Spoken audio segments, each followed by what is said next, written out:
అవునా కదా? సూపర్ 6 లో బీసీల రక్షణ చట్టం అని అదొక్కటే పెట్టారు సార్.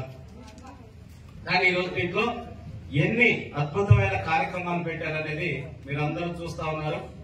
50 సంవత్సరాలపై పెన్షన్ కావచ్చు, ప్రత్యేక చట్టం కావచ్చు, సబ్ ప్లాన్ ద్వారా 1.5 లక్షల కోట్లు 5 సంవత్సరాల్లో ఖర్చు చేస్తామని చెప్పడం కావచ్చు. జగన్మోహన్ రెడ్డి 75,000 కోట్ల రూపాయలు బీసీ సబ్ ప్లాన్ నిధుల్ని పక్కదారి పట్టించిన వాస్తవాన్ని కూడా ఒకసారి గమనించాలా.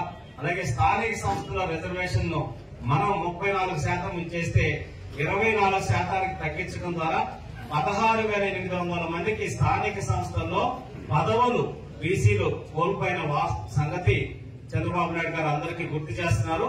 మళ్లీ మనం రేపు జూన్ లో అధికారంలోకి రాగానే దాన్ని మళ్లీ 34% పెంచి స్థానిక సంస్థల్లోనే కాదు నామినేటెడ్ పదవుల్లో కూడా ఆ 34% అమలు చేస్తానని చెప్పి చంద్రబాబు నాయుడు గారు చెప్పడం జరుగుతూ ఉంది.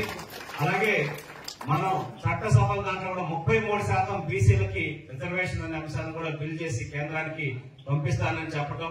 అలాగే మనకి ఏదైనా అటు రాజకీయంగా ఇటు ఆర్థికంగా అభివృద్ధి చెందినప్పుడే బీసీలు ముందుకు వచ్చేటువంటి పరిస్థితి ఉంటుంది. కాబట్టి పరిశ్రమల పరంగా అన్ని పరంగా కూడా లోన్స్ కానీ ఇతర అంశాలు కూడా సపోర్ట్ చేసేదానికి కూడా చంద్రబాబు నాయుడు గారు 10,000 కోట్లు స్వయం ఉపాధి అంటే ఎంఎస్ఎంఈస్ దాని కింద చిన్న తరహా దాని కింద కూడా 10,000 కోట్లు కేటాయిస్తానని చంద్రబాబు